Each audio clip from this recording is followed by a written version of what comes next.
कभी हार मत मानो, क्या पता आपकी अगली कोशिश ही आपको कामयाबी की ओर ले जाए। कभी हार मत मानो, क्या पता आपकी अगली कोशिश ही आपको कामयाबी की ओर ले जाए। तो चलिए ये दोस्तों स्टार्ट करते हैं आज की इस वीडियो को, क्योंकि मतलब तो आप समझ ही चुके हैं। तो आज का वीडियो है हमारा क्वेश्चन ऑफ द डे, मतलब आपका जो प्रॉब्लम्स है उसका आज हम इस वीडियो में सॉल्यूशन करते हैं और आपके द्वारा पूछे गए सारे सवालों का हम नंबर वाइज जवाब देते हैं। फिर भी आपको कोई प्रॉब्लम होता है तो आप कमेंट बॉक्स में कमेंट करके जो भी पूछते हैं उसका मैं जवाब देता हूँ अपने वीक की एक वीडियोस के अंदर उन सारे सवालों का जो कि आप पूछते हैं। तो चलिए आइए स्टार्ट करते हैं आज की इस वीडियो को। अगर आपके माइंड में भी कोई क्वेश्चन है तो आप उसे कमेंट करके पूछें और हमारे इस चैनल को सब्सक्राइब करें, लाइक करें और कमेंट करना ना भूलें। तो आज का जो हमारा पहला प्रश्न है वो है, can asthma patient allow for IAS exam, please give me a reply.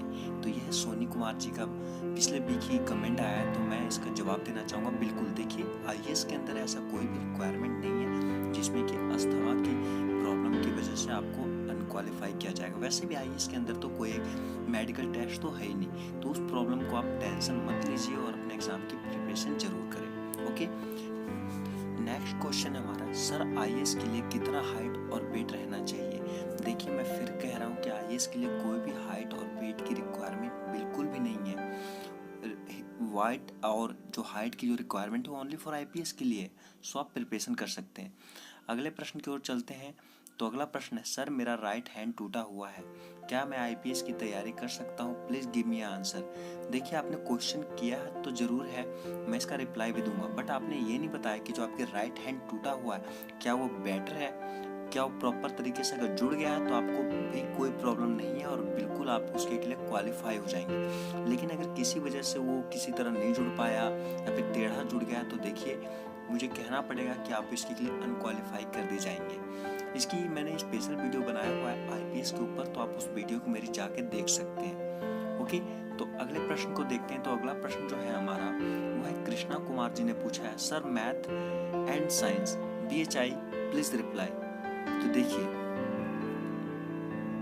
तो जो IAS के लिए जो मैथ और साइंस है जो प्रीलियम में ही मोस्टली आता है, ठीक है, थोड़ा बहुत क्वेश्चन होते हैं इसके, तो बहुत ही बेसिक होते हैं, बहुत हाई फाई क्वेश्चन नहीं है। मैंने इसके ऊपर ऑलरेडी वीडियोस बना रखे हैं, तो बिल्कुल बेसिक आप 10th तक कर लीजिए मैथ, कोई प्रॉब्लम आपको नहीं आने वाली। आप 6 to 10th बहुत ईजी मैथ है, इतना आप कर सकते हैं। ओके, दोनों ही, साइंस भी। अगला प्रश्न है, हेलो सर, मैं ये जानना चाहती हूँ क्या अगर डिग्री में बैक लग गया हो तो क्या मैं IAS के एग्जाम दिया जा सकता है, प्लीज मुझे ये जानकारी बता दीजिए। आर गुप्ता जी, बिल्कुल देखिए, अगर आपकी बैक लग गई है लेकिन अगर आपने क्लियर कर लिया है तो आप IAS का एग्जाम दे सकते हैं, कोई भी प्रॉब्लम नहीं है। बट हाँ, अगर आपने एक बार फॉर्म भर दिया है तो वो आपका अटेम्प्ट काउंट होगा, तो आप क्लियर करके थोड़ा सा तैयारी करके फिर दीजिए, क्योंकि आपको सिर्फ मिलेंगे 6 अटेम्प्ट ओनली फॉर। ओके, तो नेक्स्ट प्रश्न है हमारा, वॉव लैग का प्रॉब्लम है मेरा, ट्राई करूं या नहीं, प्लीज बोलिए। देखिए अगर आपकी लैग प्रॉब्लम है तो आप IAS की तैयारी तो कर ही सकते हैं यार, मैं बार बार कहता हूँ उसमें कोई भी प्रॉब्लम नहीं है। बट हाँ, IPS में आपको कहीं ना कहीं इस चीज का डिसएडवांटेज मिलेगा, बट अगर बढ़िया है तो आप कर सकते हैं, बहुत सारे डिपार्टमेंट है उसमें ट्राई कीजिए आप। ओके, नेक्स्ट प्रश्न देखते हैं। तो है, सर क्या IPS एग्जाम बंगाली में हो सकता है। तो देखिए ये बहुत ही अच्छा क्वेश्चन है, तो इसका मैं जवाब देना चाहूँगा, बिल्कुल हो सकता है, क्योंकि आप अपने क्षेत्रीय भाषा में अपने UPSC एग्जाम दे सकते हैं। और मैं इसके ऊपर एक आपके जो लैंग्वेज के ऊपर जो है किस किस भाषा में एग्जाम होता है UPSC के, उसके ऊपर भी एक वीडियो बनाना जरूर चाहूँगा, ताकि आप जैसे स्टूडेंट जो कि थोड़ा इस चीज़ को लेके कंफ्यूज रहते हैं वो सारे डाउट क्लियर हो जाए, क्योंकि इस तरह की मेरे पास ऑलरेडी कई सारे आ चुके कमेंट। ओके, तो आप बिल्कुल IPS IAS UPSC की हर ब्रांच की तैयारी कर सकते हैं बंगाली लैंग्वेज में। बट हाँ, एक उसमें आपको इंग्लिश कंपलसरी है, क्योंकि इंग्लिश तो इंटरनेशनल लैंग्वेज बन चुका है, तो आप अपने क्षेत्रीय भाषा प्लस इंग्लिश दोनों में पकड़ बनाइए और अपने एग्जाम को दीजिए। इंग्लिश नॉर्मल है तब भी चलेगा। ओके, नेक्स्ट, क्या medical science bio chemistry physics में IAS में जा सकती है, यस और नो आफ्टर 12th। देखिए अगर आपने बायो से केमिस्ट्री फिजिक्स लिया हुआ है तो आप आईएएस में बिल्कुल जा सकते हैं, क्योंकि आईएएस के लिए किसी भी ब्रांच से जाया जा सकता है, कोई आपको उसमें ऑब्जेक्शन नहीं है, बिल्कुल भी नहीं है। ठीक है, अब बात आपका जो क्वेश्चन है आफ्टर 12th, तो देखिए आईएएस का जो है सीधा सीधा रिक्वायरमेंट है कि आपको डिग्री चाहिए। ठीक है, डिग्री मीन्स आप बीए कीजिए, चाहे आप बीएससी कीजिए, बीटेक कीजिए, कोई भी एक ग्रेजुएशन की डिग्री ले लीजिए किसी भी रिकॉग्नाइज यूनिवर्सिटी से या कॉलेज से, तो आप बिल्कुल दे सकते हैं। आफ्टर 12th अगर आप देना चाहते हैं तो आप एनडीए का एग्जाम दे सकते हैं, XY ग्रुप का एग्जाम दे सकते हैं आप।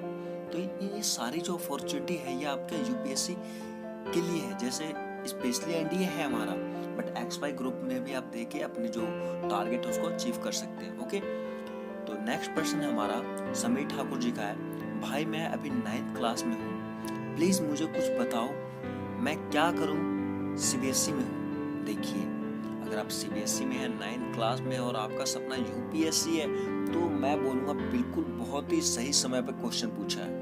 क्योंकि 9th क्लास से अगर हम अपने टारगेट को लेके चले ना तो यूपीएससी तक पूछते पूछते आप उसे क्वालिफाई कर देंगे। क्योंकि यार यूपीएससी का पहला मूल मंत्र है कि आपको एनसीईआरटी की सारी बुकें पढ़नी होती है, आप उन सारे को पढ़ डालिए। अभी से ही आपकी आईएएस की टारगेट को लेके चलिए, आपको 9th का टारगेट लेके नहीं चलना पड़ना है, आपको इतना बढ़िया से पढ़ना है कि आपकी क्लास तो क्वालिफाई हो प्लस आपकी यूपीएससी की भी तैयारी हो।